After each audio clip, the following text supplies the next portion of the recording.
এরকম ভাবে ঝাঁকাতে হয়। দেখুন কি সুন্দর হয়ে গেছে। Hello, welcome to Madhu's kitchen বিএনজি। কেমন আছেন আপনারা? আগের দিন বিরিয়ানি মশলা বানাতে শিখিয়েছিলাম, আপনাদের অনেকেরই ভীষণ ভালো লেগেছে। আপনারা আমায় জানিয়েছেন যে আপনাদের খুব সুবিধা হবে সেটাতে। তা আমি জিজ্ঞেস করেছিলাম আজকে কি বানাবো।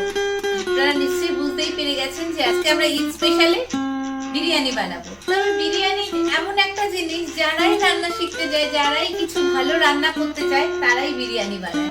আর বিরিয়ানির রেসিপিতে তো ইউটিউব ভর্তি, বড় বড় শেফেরা ইউটিউবে বিরিয়ানি শিখিয়েছে। আর আমাকে না অনেক মায়েরা মেসেজ করেছে যে তাদের ছেলে মেয়েরা হয়তো কলেজে পড়তে বাইরে গেছে অথবা জাস্ট চাকরি নিয়ে বাইরে গেছে, তো সিম্পল কিছু রান্না শেখাতে যেগুলো ওরা করতে পারে। তো আমি ভাবলাম যে বড় বড় শেফেরা আছে, দারুণ দারুণ বিরিয়ানি কি করে বানাতে হয় সেটা তো আপনারা পেয়েই যাবেন, কিন্তু সিম্পল বিরিয়ানি কি করে বানাতে হয়, চাল, মাংস আর বাড়িতে থাকা সাধারণ জিনিস দিয়ে কি করে দারুণ বিরিয়ানি বানাতে পারবেন সেটা আমি দেখাবো। আর বিরিয়ানির সাথে খাওয়ার জন্য আমার চ্যানেলে খুব ভালো ভালো কিছু মুঘলাই ডিশ আছে, সেগুলো আপনারা ট্রাই করতে পারেন। নার্গিশি কোফতা আছে, মাটন রাড়া আছে, আপনারা দেখে নেবেন, এন্ড স্ক্রিনে রাখছি। আর এমনিও আমি ডেসক্রিপশনে দিয়ে রাখবো, আপনারা অবশ্যই বানাবেন। আরেকটা জিনিস, বিরিয়ানি বানাতে গেলে অনেকেরই একটা প্রবলেম হয় যে কতজনের জন্য কতটা বিরিয়ানি বানাবো, কতটা চাল নেব, কতটা মাংসের জন্য। এটাও আমি একদম সুন্দর করে বুঝিয়েছি, আপনারা দেখতে থাকুন, তাহলে এই সমস্যাটা আপনারা আর পড়বেন না। খুব সহজে চিকেন বিরিয়ানি কি করে বানাতে হয় তার রেসিপি দেখানোর জন্য প্রথমে চিকেন লাগবে 1 কেজি। দোকানে যখন চিকেন কাটাবেন বলবেন যে বিরিয়ানি কাট করে দিতে, তখন ওরা খুব বড় বড় এরকম বড় বড় পিস করে দেবে। এটা হলো biryani cut. 2 tablespoon ginger garlic paste দেব। বিরিয়ানি দেখাবো বলে আগের দিন বিরিয়ানি মশলা বানানোর দেখিয়েছিলাম, সেই বিরিয়ানি মশলা থেকে 5 টেবিল স্পুন বিরিয়ানি মশলা দিচ্ছি। এটাতে জিরে, ধনে, হলুদ, মশলা, গরম মশলা সমস্ত কিছু আছে, তাই এক্সট্রা কিছু আর দিতে হবে না। এবার খুব ভালো করে মেখে নেব। 4 টেবিল স্পুন দই দিলাম। এবার খুব ভালো করে মেখে নেব। যদি হাতে সময় থাকে তাহলে এই ম্যারিনেট করে আপনারা 2-3 ঘন্টা বা ওভারনাইট রেখে দিতে পারেন ফ্রিজে। কিন্তু সময় যদি না থাকে, আমি তো খুব সিম্পল করে দেখাচ্ছি, সময় যদি না থাকে এই ম্যারিনেশন করলেন, করে এবার তো ভাতটা করব বিরিয়ানির, ততক্ষণ অন্তত ফ্রিজে হাফ অ্যান আওয়ার মতো ফ্রিজে রেখে দিন। ভারতবর্ষের সব জায়গায় একরকম, আর বাঙালিদের বিরিয়ানি আরেক রকম। বিরিয়ানিতে আলু হবে না এটা তো ভাবাই যায় না, তাই জন্য 5টা মতো বড় আলু খোসা ছাড়িয়ে নিয়েছি, নিয়ে হাফ হাফ করে কেটে নিয়েছি। আপনারা যদি বেশি ভালোবাসেন তো বেশি নেবেন, অত যদি না লাগে কম নেবেন, এটা আপনাদের উপর। তবে আলুগুলো একটু বড় সাইজের নেবেন, বিরিয়ানির আলুগুলো বেশ বড় বড় হয়। হাফ টিস্পুন হলুদ দেব, হাফ টিস্পুন লঙ্কা গুঁড়ো, হাফ টিস্পুন নুন দিলাম, একসাথে ভালো করে মেখে নিলাম। একটা প্রশ্ন প্রায়ই শুনি, বিরিয়ানি বানাতে গেলে কতটা চাল লাগবে। কেউ বলে 1 কেজি চিকেনের জন্য 1 কেজি চাল লাগবে, কেউ বলে চিকেন বেশি, 1 কেজি চিকেনের জন্য 800 গ্রাম চাল লাগবে। তাই আমি আজকে খুব সহজ একটা উপায় বলে দিচ্ছি, তাহলে আর কখনো ভুল হবে না। 1 কেজি চিকেন অথবা 1 কেজি মাটনের বিরিয়ানি বানালে সেটা 6 জন খাবে। কিন্তু প্রবলেম হয় অন্য জায়গায়। বিরিয়ানি হলেই লোকজন একজন যতটা ভাত খায় তার থেকেও বেশি বিরিয়ানি চায়। তাই জন্য 1 কেজি চিকেন বা 1 কেজি মাটনের বিরিয়ানি করলে 6 জন খাবে, মাথায় রাখবেন। কিন্তু চাল নেবেন 7 জনের মাপে। 1 কেজি চিকেনের বিরিয়ানিতে 6 জন খাবে, 7 জনের মাপের চাল নেবেন। 2 কেজি চিকেনের বিরিয়ানিতে বা 2 কেজি মাটনের বিরিয়ানিতে 12 জন খাবে, 14 জনের জন্য চাল নেবেন। ব্যাস, এরপরে আপনারা অঙ্ক করতে থাকুন আর বিরিয়ানি বানাতে থাকুন। আর এই চালটা বাসমতি হলে ভালো হয়, অথবা আপনারা এরকম সরু কোনো চাল নেবেন। এবার চালটাকে খুব ভালো করে ধুয়ে ভিজিয়ে রাখুন। সরু লম্বা করে করে 5টা পেঁয়াজ কেটে নিয়েছি। 7-8 টেবিল স্পুন তেল দিয়েছি। তেল গরম হয়ে গেছে, প্রথমে আলুগুলো ভেজে নেব। আলু ভাজাটা হয়ে গেছে, এবার আলু ভাজাগুলো তুলে নেব। যে গরম মশলাটা করে রেখেছিলাম সেটাই 1/2 টিস্পুন ফোড়ন দিলাম, 1/2 টিস্পুন চিনি দিলাম, 1/2 teaspoon red chilli powder, Kashmiri red chilli powder দিলাম, 2টো কাঁচা লঙ্কা ফাটিয়ে ফোড়ন দিলাম। আপনারা চাইলে শুকনো লঙ্কাও দিতে পারেন। লঙ্কা ভাজা ভাজা হয়ে গেছে, চিনিটা গলে গেছে। এবার এর মধ্যে এই যে পেঁয়াজ কুচিটা সবটা দিয়ে দেব। এবার একটু ভাজা করব। পেঁয়াজটা একদম বেরেস্তার মতো একদম ডিপ ফ্রাই হবে না, কিন্তু একটু ভাজা ভাজা হয়ে যাবে। 1 টেবিল স্পুন নুন দিলাম। পেঁয়াজটা বেশ লাল লাল হয়ে ভাজা ভাজা হয়েছে। এখন ম্যারিনেট করা চিকেনটা এর মধ্যে দিয়ে দেব। এবার চিকেনটাকে খুব ভালো করে মিশিয়ে দিতে হবে পেঁয়াজের সাথে। আর এখান থেকে জল বেরোবে, অনেক জল বেরোবে চিকেন থেকে, আর সেই জলটা পুরোটা শুকোবে। ভাজা আলুটাও এখনই এর মধ্যে দিয়ে দেব। আলুটাও চিকেনের সাথে তৈরি হতে থাক। আলু চিকেন সব একসাথে সেদ্ধ হবে। খুব ভালো করে মিশিয়ে দিচ্ছি। চিকেনটা হতে থাক, আমি একটা ঢাকা দিয়ে বন্ধ করে দিলাম। চিকেনটাকে আমরা পাশের গ্যাসে বসিয়ে দিচ্ছি, আর ততক্ষণে ভাতটা তৈরি করে নিই। ভাতটা করার জন্য জল ফুটতে দিয়েছি। আমি কিছু দারচিনি ছোট ছোট পিস করে এর মধ্যে দিয়ে দিচ্ছি। 4টে এলাচ দানা বের করে দিয়ে দিলাম, খোসাটা দেব না। 3-4টে লবঙ্গ এর মধ্যে দিয়ে দিলাম। 2 টেবিল স্পুন নুন দেব। এটা একটু ফুটবে, তারপরে চালটা দেব। অনেক জল বেরোচ্ছে, এবার ভালো করে একটু একটু মাঝে মাঝে এসে কষিয়ে দেব। এই জলটা পুরো বেরোবে আর তারপরে শুকোবে। জল ফুটতে শুরু করেছে।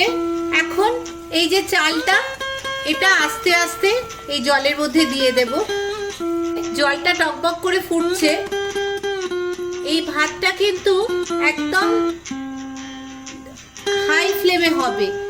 প্রথম দিকে একদম হাই ফ্লেমে হবে, তারপরে কমাবেন।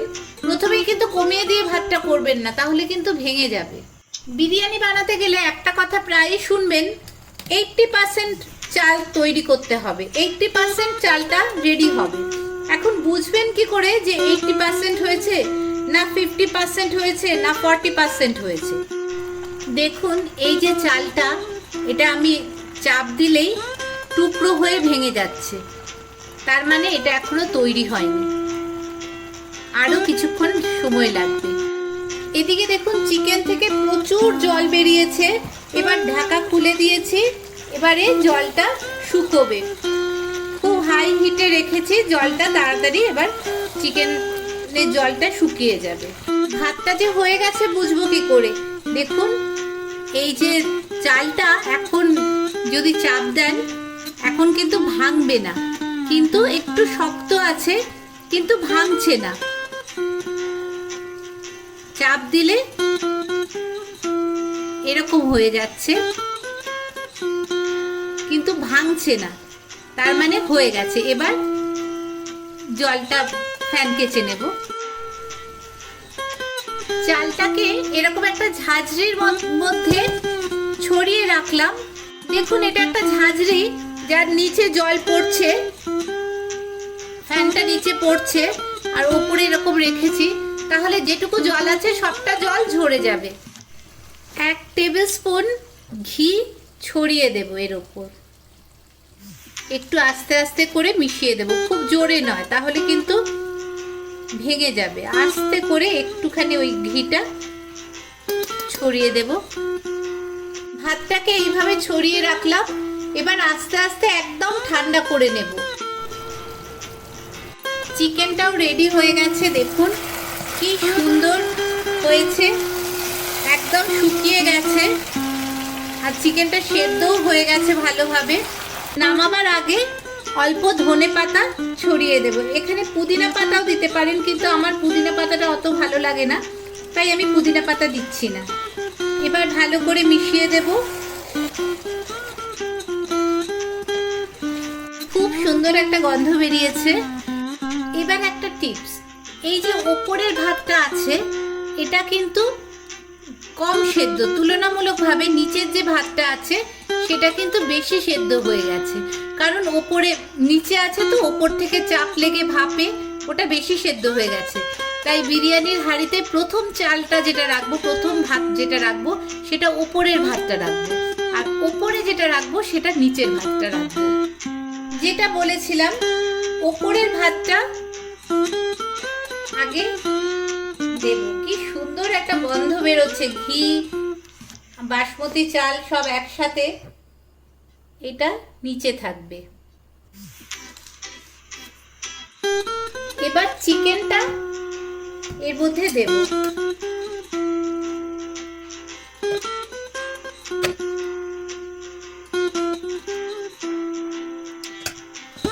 এর উপরে আবার ভাত দেব।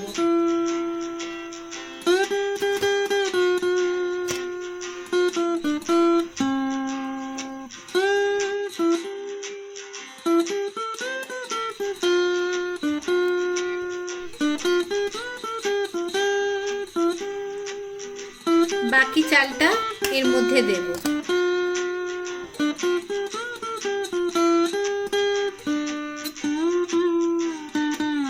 এখানে মিন্টও দিতে পারেন, পুদিনাও দিতে পারেন। গ্যাস চালিয়ে দিলাম, খুব লো ফ্লেমে 5 থেকে 7 মিনিট রান্না হবে, তাহলেই বিরিয়ানি রেডি হয়ে যাবে। 7 মিনিট মতো হয়ে গেছে। এবার ঢাকাটা খুলবো। একটা অসাধারণ গন্ধ বেরোচ্ছে, পুরো ঘর ভরে গেছে গন্ধে, অসম্ভব সুন্দর একটা গন্ধ বেরোচ্ছে। দেখুন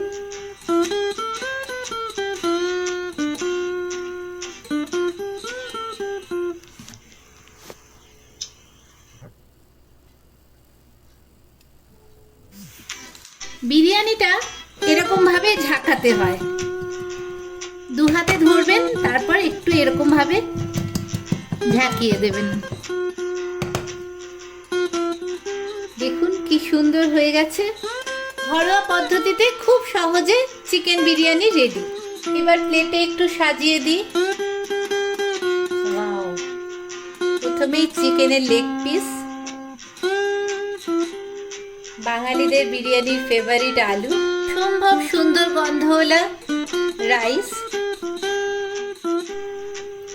কি সুন্দর গন্ধ বেরোচ্ছে, আপনারা যদি পেতেন, এত সুন্দর গন্ধ বেরোয় বিরিয়ানির যে বিরিয়ানি খাবো না বললেও আর পারা যায় না। আপনারা অবশ্যই বানাবেন। দেখুন চিকেন, আলু, লেগ পিস, আর চালগুলো দেখুন, ভাতগুলো দেখুন, একটুও কিন্তু ভাঙেনি, সুন্দর লম্বা লম্বা চাল দেখা যাচ্ছে, আর গন্ধও বেরিয়েছে অপূর্ব। আমি কিছু তেমন মশলা দিইনি, কেওড়ার জল, রোজ ওয়াটার এসব ছাড়াই কি সুন্দর ঘরোয়া পদ্ধতিতে বিরিয়ানি তৈরি হয়ে গেল। দেখুন কি সুন্দর সেদ্ধ হয়েছে চিকেনটা, কত সহজে, দেখুন কি নরম হয়ে গেছে, কি সুন্দর হয়েছে। তাহলে দেখলেন তো কত সোজা। আপনারা অবশ্যই বাড়িতে বানাবেন। ভালো থাকবেন সবাই, এনজয় করুন, ভালো থাকুন।